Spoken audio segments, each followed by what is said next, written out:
Welcome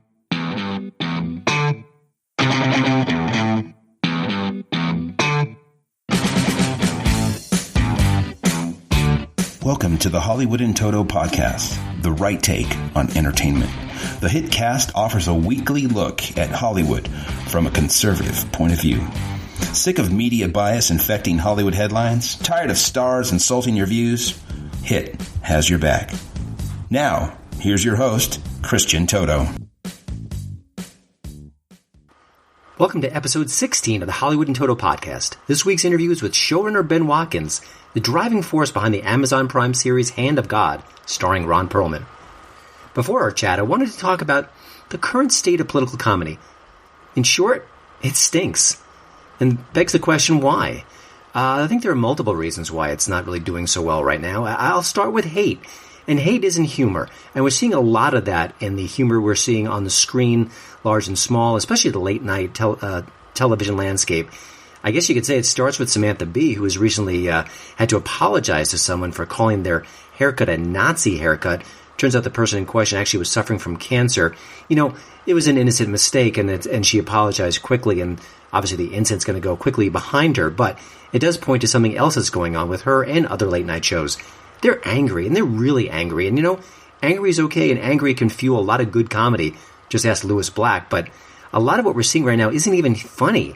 It's more just venomous and vicious and virtue signaling on steroids. And frankly, I'm just amazed by it. And I think that happens across the comedy landscape at this point. So let's put that aside, get the jokes back in there, and let's not be so mean-spirited. I mean, even back in the day when Will Ferrell was lambasting George Bush, it was on target. It was rough at times, frankly, but it never seemed cruel or cutting or mean-spirited. I think the jokes were first and foremost, and then sort of the after impact of that it was devastating. So I just think humor has changed. I think the way that the late-night comics work is changing, and I have to say it's disappointing to watch as someone who enjoys comedy on both the left and the right.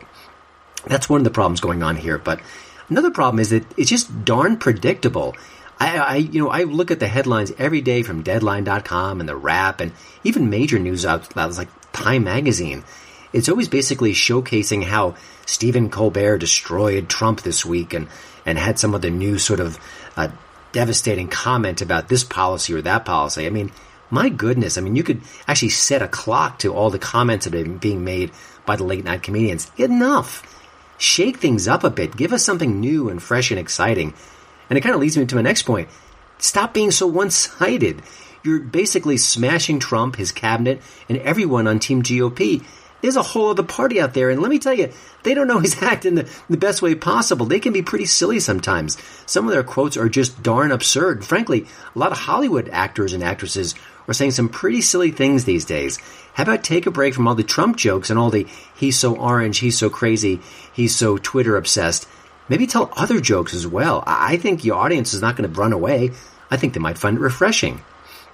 And by the same note, look at some of the other targets that just don't get attacked at all or even addressed, frankly. My goodness. I mean, we're living in the safe space age with coloring books and college students who are fighting fascism by being fascists. I mean, if that isn't prime material for comedy, I don't know what is. And frankly, it's long overdue. And speaking of safe spaces, I wanted to bring up a new song that hit YouTube this week. It's called Friends in Safe Spaces. It's by two kind of like-minded souls, Chad Prather and Steve Mudflap McGrew. Now, I've interviewed both of them for the website, and also an upcoming episode of the Hollywood in Toto podcast is going to have an interview with Steve McGrew as well, so look out for that. But for now, they've gotten together, they've made a parody based on the classic Garth Brooks song, mocking those targets that I just mentioned. And you know what?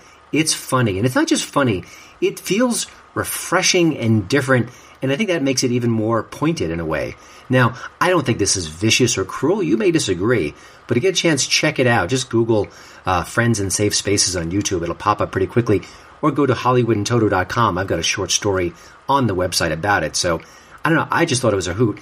And just to give a little backstory here, I actually went to see the two of them perform in Denver about a week or so ago. They did their Friends in Safe Spaces mini tour, just hitting the Mile High City. Very funny stuff. Chad Prather is more of a storyteller. I could see him fitting in with sort of the blue-collar comedy crowd a little bit. I think there's some overlap there. But overall, he's the kind of guy who's just telling very relatable, real stories with good comic punchlines. Very impressed by him. He's not a comedian by trade, not at all. And this is actually his first attempt at a comedy venue. He usually does theaters and other places that sort of are better suited for different kinds of acts. So enjoyed his bit. And I have to say, I thought Steve McGrew was flat out hilarious. So if you get a chance to see him in your town, please check him out. Very funny guy. Very versatile, too. And while the act wasn't political in a direct way, there was something kind of refreshingly politically incorrect about it. It was talking about how men and women react these days. And you know what? That's the kind of old school humor that actually connects with people because we recognize that. They're not saying that every woman acts a certain way or every dude does the same. But you know what? There are differences between the genders, especially in the cultural realm. And I think that the show really pointed that out in a funny way. So get a chance, if you see any of those two in a town near you, I would see them. I really recommend them. And I love their song. I think it's something that should have been done a long time ago. I think Saturday Night Live, frankly, should have pounced on this material. And the fact that they didn't, I think, speaks volumes for them and where their priorities lie. And sometimes it's not being funny. It's being political directly. And I don't think that's funny at all. Now, before we go to the interview, I want to go share a quick tip of the week. And I have to say, my HiT tip this week isn't exactly a recommendation. It's more of a warning. It's the new Amy Schumer Netflix special, the Leather special, to be precise. You know, Netflix is doing a great job with adding a lot of A-list comics to the lineup with fresh material, new stand-up specials, and this is just one of the latest. And it's a real big get because Amy Schumer is a big star at this point. She's got a new movie coming out in a couple of months called Snatched. She was a hit in Trainwreck. Obviously, Inside Amy Schumer and Comedy Central has done well. She is the it comic of the moment. And, you know, I think a lot of conservatives are pretty angry with her for a lot of her stances. I get that, but I also think she's pretty darn funny. But you know what? She's not very funny in this particular stand-up special.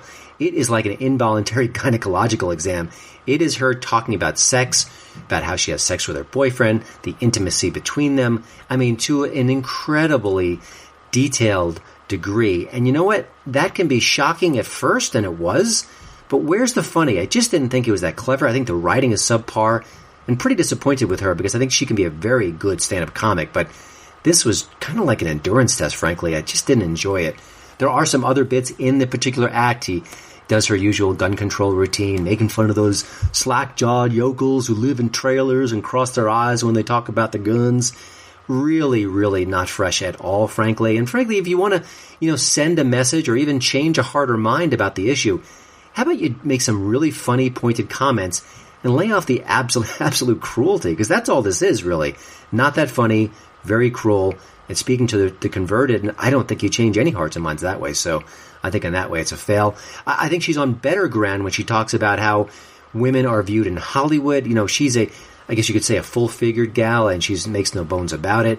And, that actually hurts her within the Hollywood community because being very thin is very in, and sometimes there's pressures forced on people to be thin or else. So, I think when she talks about that and kind of explores that, I think she's much more effective. And because she's lived it, I think it makes it even more powerful. She talks a little bit about sort of her celebrityness and how she's, richer and more famous and, of course, more humble, as she jokingly says. And again, that connects too at a certain level. But you know what? The entire hour is so dedicated to her life, her sex, her bodily fluids, and one disgusting particular part of the routine.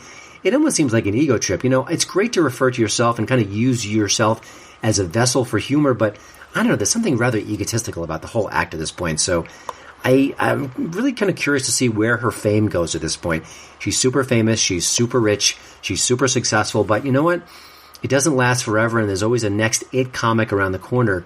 I wonder if he or she will bump her sort of back to the sidelines, or maybe she'll keep on being famous and conservatives will disagree with her, but maybe begrudgingly catch her act and watch her movies. We shall see. Now let's get to this week's interview. Ben Watkins joined the writing team behind the USA series Burn Notice a few years back. His agent said, hey, this is not going to be a really long-term gig, but he had other ideas. He worked really hard, showed them what he can do, and he stuck around for the show for quite a while, making a significant impact on the series. That experience helped him create Hand of God, the new Amazon series starring Ron Perlman as a very flawed judge who thinks God is speaking directly to him through his son.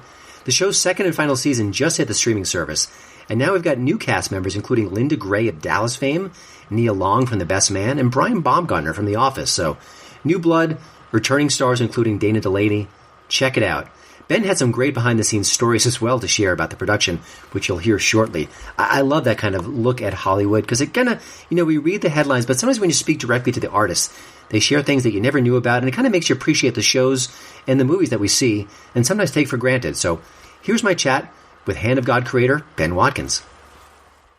Well, Ben, first of all, I read that you had a whole bunch of jobs before embarking on a Hollywood career, and I was kind of curious. I know every job we do, we can kind of use in some way as an artist, but were there any particular gigs you had that really kind of paid dividends as a writer as your life kind of went on? Well, I think that I had a really interesting upbringing in the sense that I moved a lot when I was a kid. Mm-hmm.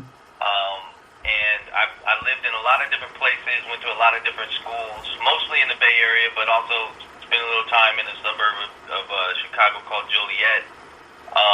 And I really got a chance to see all different types of people from all different walks of life, and even extremes of socioeconomic status. And I think that is something that really paid dividends in my career, even starting as an actor, and even more so as a writer, in terms of having really a first-hand view of different perspectives. Mm-hmm. So that really helped. And then, having all the jobs only built on that. And I think that I probably took something from all the jobs. I mean, I've done everything from, delivering newspapers when I was a kid to, selling and fabricating plastic to,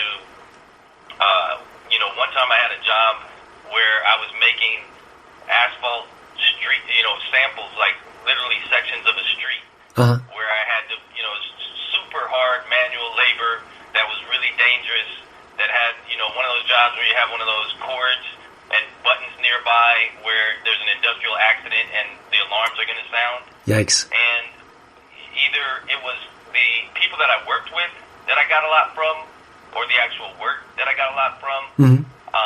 But both of them sort of feed me as a writer. Gotcha. And by the time I was out of college and doing theater, and I worked professionally in theater for a while, and decided that I was going to make a go of it, really trying to pursue a career in Hollywood. One of the last jobs I had, because it gave me a little bit of flexibility, and it also helped pay the bills, and I already had, I was married and had kids by then. One of the last jobs I had was as a paralegal, and that was another great job. Great way to, see a lot of different people from different walks of life, a lot of times under high-stakes situations and high-pressure situations. And for me, it was a great character study environment. Gotcha. Now, I understand that you joined the Burn Notice team when the show was sort of in production or sort of rolling, and then you kind of climbed the ladder career-wise. You were writing, you were producing.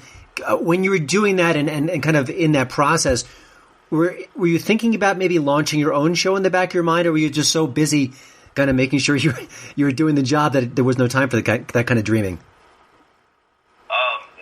That's a great question. I think when I started on Burn Notice, always in the back of my mind, even before I got to Burn Notice, was being in the situation where I could create my own projects. Mm-hmm. And for me, that included film and or television. So then once I got on Burn Notice, that was definitely something in the back of my mind. But when I got on that staff, initially it was just, let's just build on this. So I stayed very focused on just getting that job done. And it was a huge learning experience, but I tried to keep the learning curve as fast as possible, thinking that somewhere down the line I might be doing this. Gotcha. I happened to land in a good situation on Burn Notice because there was a lot of opportunity to kind of do things. And Matt Nix, who is now, really established showrunner, who's getting ready to do an X-Men sort of inspired show for Fox, and has done a number of shows at this point, but he was actually coming from a feature side of things. So that turned out to be a huge advantage because he was very egalitarian. Mm-hmm. So even though I was a staff writer at the lowest rung of the ladder, he really did foster an environment that was about best idea wins. Yeah.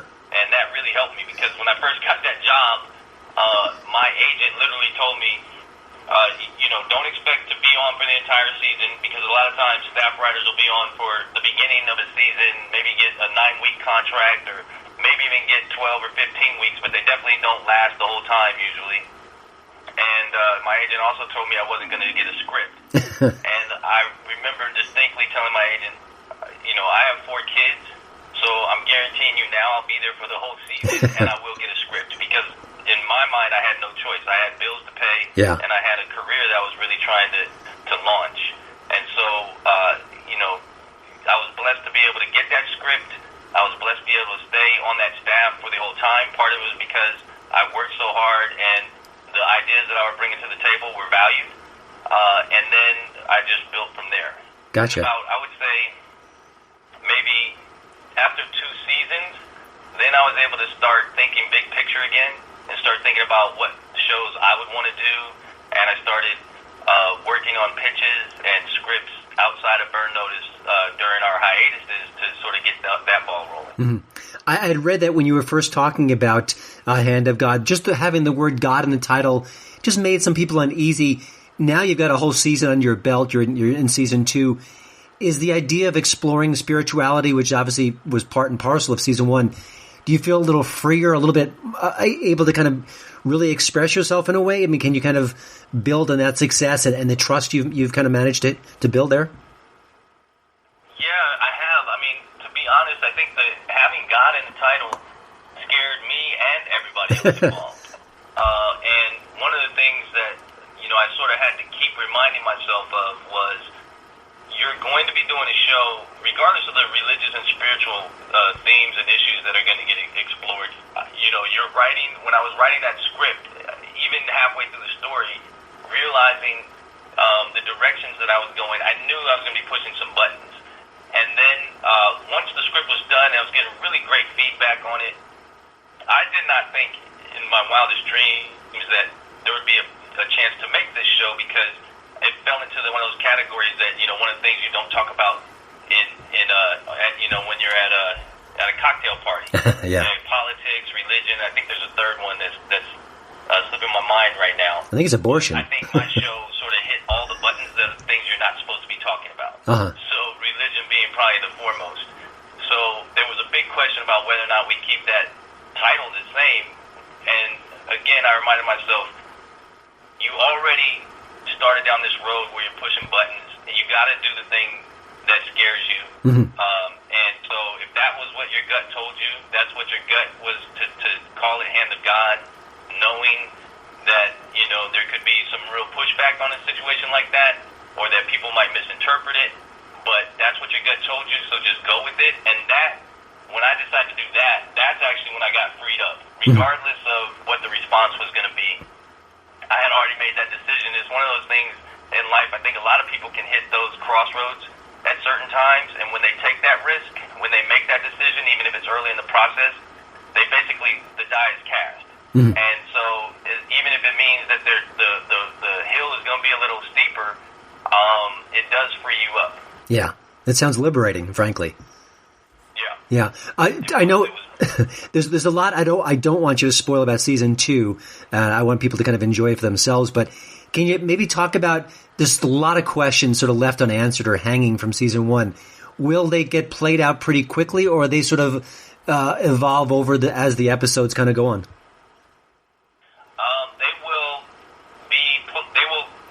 The wheels get started pretty quickly. When we come back from season 2.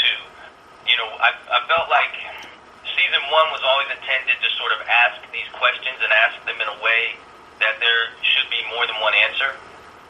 That's one of those things that in most film and television, it's really easy to, find yourself in a situation where you take a really specific point of view. No matter how sophisticated the storytelling is, you kind of have a point of view, and you steer your audience towards that point of view, and you make it very clear. One of the things I wanted Hand of God to do was give ammunition to more than one potential answer, because I think that puts the audience in a situation where when they draw a conclusion, it forces them to look at what their own agenda is, what their own feelings are. And so, for example, the question of whether or not Pernell Harris is insane or actually inspired and actually hearing voices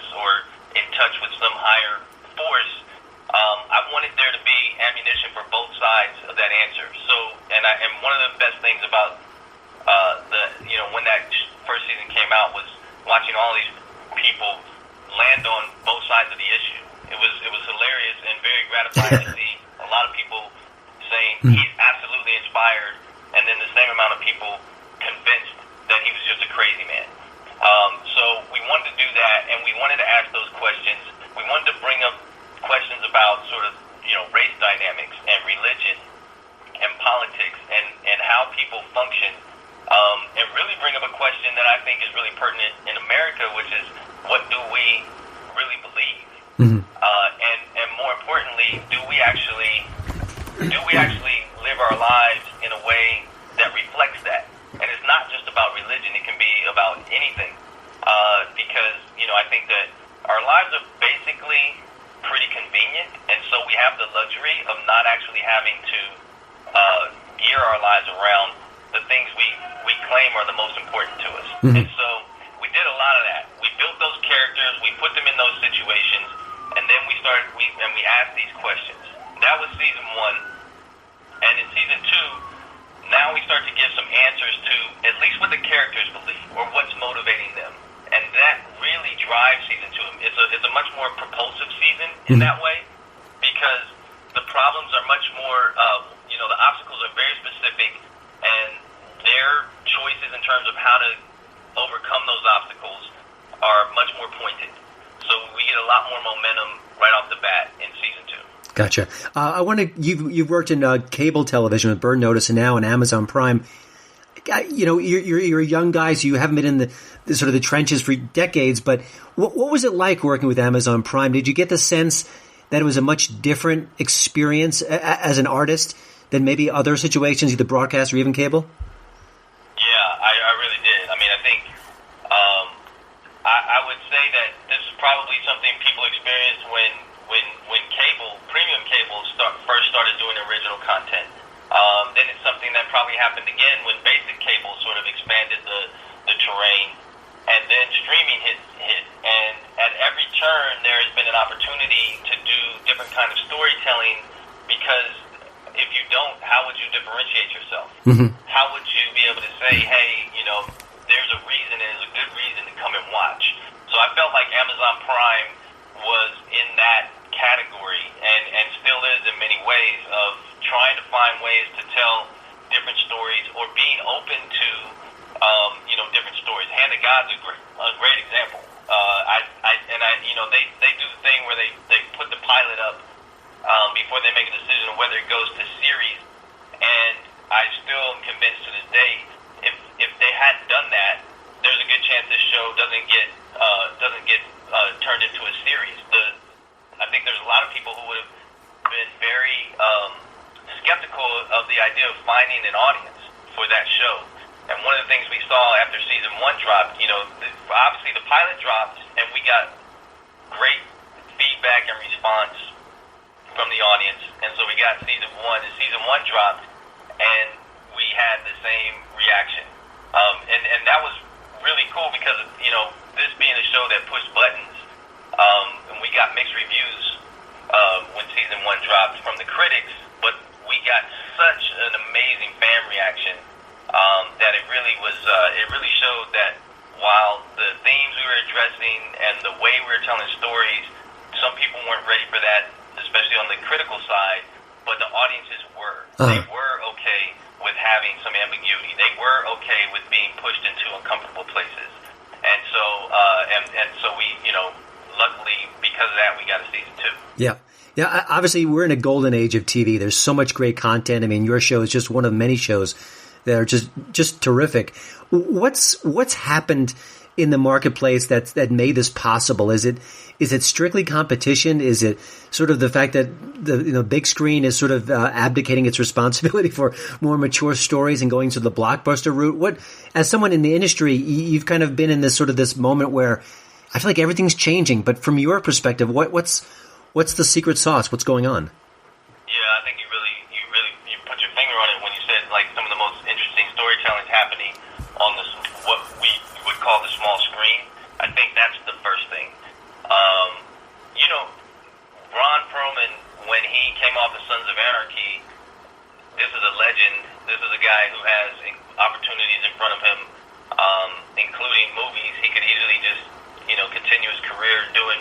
movie roles, and he made a conscious decision to stay in television if he could find the right project. And the reason he said that is because he thought the most interesting storytelling was happening on television.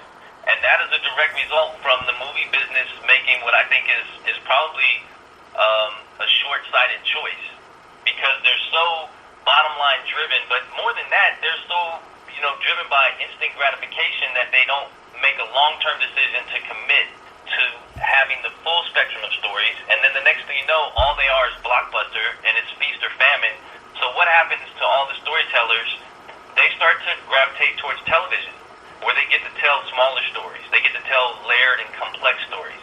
And then the direct result of that is they start to attract actors who are fully established in the movie industry, and film actors who really got into this business because they wanted to be doing really layered, complex characters, and they realized that it's happening in television. So that's a huge, huge thing, and I don't know if you're going to see the pendulum swing back, if you'll see studios start to embrace doing smaller movies. I mean, you still see it, but you don't see it the way you used to, or even medium-sized movies. If they don't do that, then TV will continue to dominate in terms of the more interesting storytelling. And then the second side is, because people are consuming media in so many different ways now, and even down to mobile devices as small as a cell phone, there is more of a market for television. And as that has expanded, you've seen people with different voices be able to find some space in that terrain, because you can do a niche show. You can do a show that's very specific, that taps into a certain pocket of the audience, or even if it's a smaller pocket, because there's more opportunity there. And gotcha. So to me, it's a really exciting time to be in television. Absolutely. I think you hit a lot of great points. I want to just, before we wrap up, a couple of last questions. One, Ron Perlman, I've loved watching him for years, and he was so good in Sons of Anarchy. Now he's got this extraordinarily juicy role with Hand of God. Yeah. Can you tell us just a quick maybe anecdote about what makes him so unique? He just strikes me as such a singular presence, and you work with him. Is there anything you can share about working with him that kind of reveals why he is so fascinating to watch? Yeah, I mean, for me, I think there's, I'll give you two examples, because there's so many. It starts with this truth about him, which is that this is a guy who loves what he does. And even though you're talking about someone who's been in the business for, maybe 40 years at this point, and has accomplished so much, when he shows up to every facet of this, whether it be a rehearsal or a table read, or he's on set to do a scene, he comes across like this bright-eyed kid who's doing it for the first time, just wide-eyed, and still really appreciates the magic of what it is to make a film or television. And that is infectious for everybody around him. He's got such a big heart and such a appreciation for what you're doing. So I would count myself among people who could easily, who have at certain times sort of lost sight of what inspires you, or you start to get more cognizant of the business and less cognizant of the inspiration and the creative side. And then all of a sudden you're with this person who's a legend, and they're all about the creative work. Yeah. And so that part is great. And one thing, I'll give you an example of, the sort of courage this guy has. And I mean, I always give actors a lot of credit. I've been an actor, and I know some of the how you have to make yourself vulnerable in order to do that, to be in front of people and show certain sides of yourself. Even if you're playing a character, there's no way you do that right without tapping into certain sides of yourself, and that can be scary. And this role for Ron Perlman, and he'll tell you this, it was the scariest role he ever took. And he not only took it, but he embraced every challenge. And you're talking about a guy who could have pushed back on some of the things I was asking him to do, and instead he accepted the challenge. And he did that. The first example I'll give you is when we're getting ready to shoot the pilot, and it opens with a scene where Ron Perlman is in a fountain in broad daylight in the middle of a park, and he's just naked, butt naked. And he read the script. He said that scared the shit out of him right away. But he still was like, okay, I I will, I'm going to do this. And as we got closer to shooting, he started, having the normal reaction that any of us would have about being butt naked in the middle of this, in the broad daylight, which is like, do I really want to do this? And he literally called me like, are we sure we want to do this? And then he even went so far as to say, can we just have a double there just in case? And so we did that, and we put a double there. And we also, shot this scene where we always had somebody just offside out of cameras, out of the shot, that had a robe ready for him after every take. So he would walk out into the middle of this fountain, take the robe off, right, hand that to this person, who's holding the robe, and it's like their job is to rush in there as soon as he's done filming this take. And by the way, the water's freezing. And so the first couple of takes, he does this, and they're good. Don't get me wrong, it's Ron Perlman. So the first couple of takes are good, but immediately they run in and put the robe around him, and he comes off and waits for us to set up for the next take. But by the third take, this guy was, I'm all about this character, I'm all about this scene. And it got to the point where literally Mark Forster, who was directing, would yell cut, and Ron Perlman, who just 10 minutes earlier was like, wrap me up as soon as the take is over, and he's so self-conscious, he is striding out of the fountain, butt naked. Like, just let me know when you're ready for the next shot. He was so game. And then we put him in another situation, and this was more about vulnerability, about who he was as a character and an actor. We put him in another situation that people are going to get a chance to see in season 2, where we really asked him to play all the ranges of emotion in one scene, and he's by himself. And I don't know if a lot of people realize this, but one of the hardest things to do as an actor is do a scene by yourself, especially if it's going to stretch you to a lot of different places, because you don't get to play off of another character feeding you lines and feeding you reactions. And this particular scene is when, Purnell is really at the point of breaking. And it asks him to have a really quiet, intimate, sort of introspective moment, and then it asks him to go into a really heart-wrenching, mournful moment, and then it asks him to get to this place of incredible rage. And so you're asking for three things that, even if you ask him to do just the one thing, would be incredibly difficult. And now you're asking him to do all three in the course of one scene. And Ron came to me when he saw that scene in the script, and he worried about it the entire time, and he was asking me whether, will he be able to pull it off was his real concern. And that matters when you're talking about an iconic person, because you don't ever want them to be in a situation where they,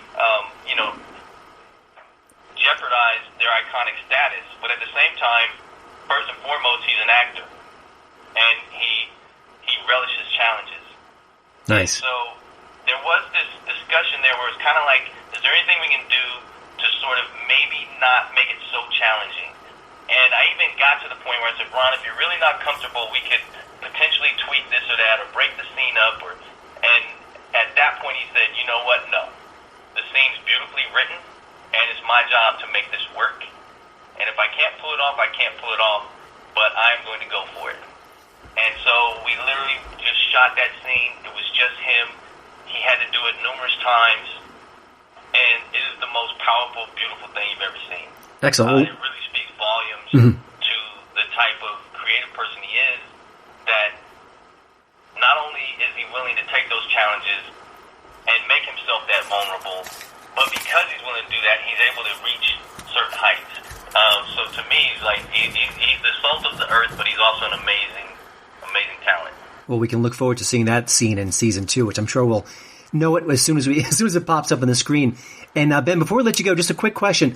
Well, we often ask guests of the Hollywood in Toto podcast what they're watching these days, maybe a song that they've got on their iPod or a book on their nightstand. Anything that you can recommend to people that you've been checking out that you've been enjoying? So when we talk about television and you talk to people in the business, and one of the things they always say, always be aware of what else is going on. That's just good business when you work in this business. Sure. But then they don't tell you that when when you get busy in this business, you actually can't watch too much. So what we end up doing in my house is stockpiling things, and I basically take I follow the lead of my wife, Candy, who has impeccable taste, and I actually have also ended up following the lead of my kids. So I got a nice little combination. I love actually the storytelling that's happening in cartoons right now. Mm-hmm. Cartoons have this, the really good cartoons can operate on numerous levels of storytelling where it can appeal to a little kid, a preteen, a teenager, and an adult. I don't know how they pull it off, but they do. And when I watch shows like Adventure Time or, The Amazing World of Gumball Z, or Steven Universe, those shows actually, I'm enjoying them in my own way, the same as my kids are. I'm the same way with my kids, so I'm with you on that. Yeah, and I also, one of my favorites right now, Chris, is this show called, I think it's We Bear Bears. It's hilarious, about 3 bears, a grizzly, a polar bear, and a panda. And the polar bear speaks in third person, and I feel like he's my spirit animal. And he calls himself Ice Bear, so I'm literally walking around all the time, calling myself Ice Bear and speaking in third person, like Ice Bear's hungry now. So I love that. And then on the book side, I'm right now obsessed with a book that's been out for about at least a year now, and it's called Ghetto Side. I've always been a big crime fan, a big mystery fan, and there's a book that was written by Jill Levy. It's called Ghetto Side, and it really does an examination of what it is to be a homicide detective, a homicide victim, and the family of a victim within the construct of the Los Angeles Police Department. Wow. It's written by a former LA Times reporter, or she might even still be a reporter, but she used to do something called the Homicide Report for Los Angeles. And so she was always in those precincts and always in the detective bureaus, and she really got a first-hand view of everything that they're up against and got to see the good and bad of every single perspective. And for me right now, it's a really good examination of that. It really asks some really hard questions from all sides, but it plays out like a great murder mystery. Mm-hmm. So that book is sort of like at the top of my list right now. All right. Those are great tips. I really appreciate that. Again, Ben, thanks so much for taking some time. Ben Watkins is the driving force behind Hand of God Season 2, available now on Amazon Prime. Ben, we will look forward to that and other work coming your way. Thank you very much. Thanks for having me, Chris. Well, thanks again for listening. Don't forget to check out HollywoodandToto.com for both the show notes and, of course, the latest entertainment news. Please follow me at Twitter at HollywoodandToto. And we'd love it if you leave a podcast review over at iTunes. See you next week.